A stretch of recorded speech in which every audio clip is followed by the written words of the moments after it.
You're watching BionicDance. Don't run on automatic, instead, please think. There's a fairly popular notion going around that in order to have real faith, God must be hidden. Well, if God isn't hidden, what possible use is faith? Let's do this.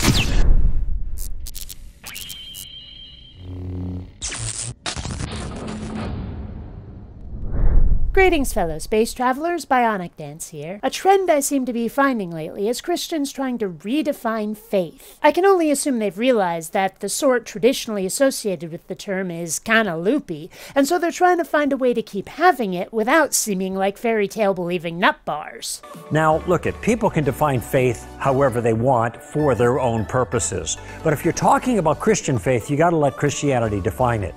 And that is not the way the biblical record characterizes faith. Bullshit, it's not. Look, yes, you can define faith how you like. How you actually practice it is another matter entirely, though. But don't go trying to redefine how your holy text defines it. Hebrews 11:1. Now faith is the substance of things hoped for, the evidence of things not seen. Romans 8:24. For we are saved by hope, but hope that is seen is not hope. For what a man seeth, why doth he yet hope for? 2 Corinthians 5:6-7.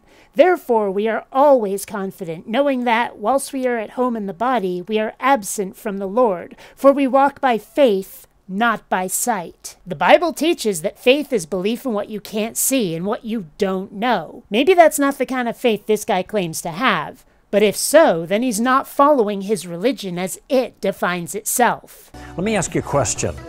Was God hidden when the Red Sea was parted by his power? Was God hidden when there was a pillar of fire that guided the Hebrews by night and a pillar of cloud by day?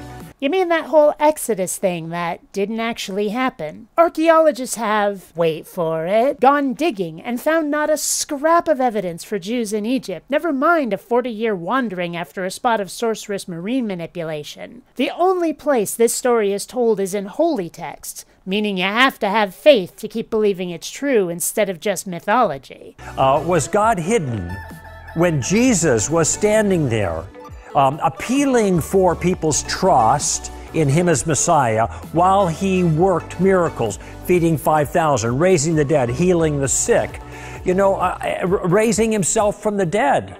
Again, we don't have any evidence that this happened, and so, yeah, you still need to have faith. But okay, I admit that's not actually his point. He's trying to say that God was right there in front of people's faces, apparently. Allegedly. I mean, even if magic were going on, we only have Jesus' word that it was God and not that he was some sort of wizard or something. But the problem is that, again, faith becomes unnecessary if you have proof. But today, God still remains hidden. You're required to have faith while you don't get to see the big guy. It's the often asked question, why won't God heal amputees? How come we don't get the big, poofy, pillars of fire, loaves and fishes orbital strike on Pervtown and Gayville now? God isn't exactly making waves, is he? All you have to work with is your book, which claims God has been making cameos all throughout history. But what reason do you have to believe it? You have to have the same kind of blind faith you would if God doesn't exist, or if he did exist and has been staying 100% off screen. In fact, John said that the reason he wrote the entire Gospel of John, and you can read this in John chapter 20, he said many other signs and wonders, these are miracles, Jesus performed that are not written in this book. And he says later, if all of those had been written, they would have filled the books of the world. But many other things he performed, I haven't included in this book, but the things that I have included, that is the evidence of the miracles of Jesus, he says, I've included in order that you would believe, that's faith, right? That Jesus is the Son of God and the Messiah, and in believing, have life in his name. Yeah, see about that. The Gospel of John is actually anonymous and was written anywhere between 90 and 110 AD. In other words, there's no way this guy was an eyewitness. And it's still debated who wrote the damn thing. It's only attributed to John out of convenience, or faith. Belief for no good reason, or in the face of really bad reasons. So claiming that this somehow is a reliable record of God existing and making his presence known is blind faith. What could be more obvious? So when Christians say faith only works when God is hidden, they're not understanding the text. I already pointed out how he isn't understanding the text, cherry-picking the bits that fit his own narrative while ignoring the inconvenient parts. Not that it's entirely his fault. The Bible desperately needs a continuity supervisor. When atheists say faith only is legitimate when you have no evidence, this is self-serving, because this is just a way of pigeonholing Christianity and Christian faith as having no evidence, because that's the way they define faith. It isn't what the book teaches. I don't know any atheists who say that.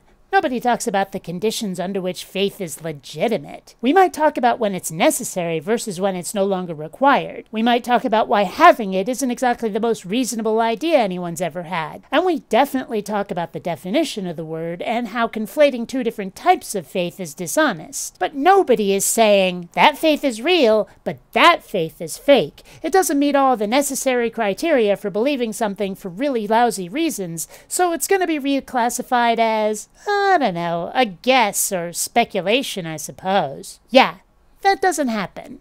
Look at reason believes, faith trusts.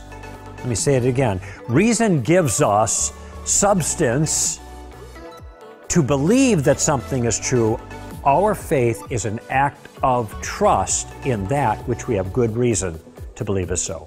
That's biblical faith. No, that's a dishonest word salad. Reason, the logical thought sort of reason, is not the same as having a reason, the justification for our actions sort of reason. Because the reasons we have for believing or doing things can often be irrational, based in emotion rather than logic or evidence. In other words, the very opposite of reason. I'm going to do that really dangerous thing because reasons, even though I haven't taken the time to reason them through. This is the same problem with the word faith. There are a couple of different sorts, and theists love to switch between them when it's convenient, and to Hades with what they actually mean. They should probably stop that. Until next time, fellow space travelers, this is BionicDance saying don't run on automatic. Instead, please think.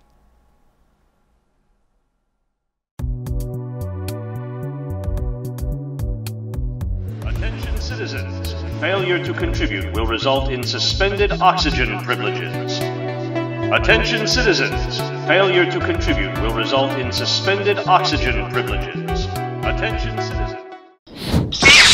Vote me down and I shall become more powerful than you can possibly imagine.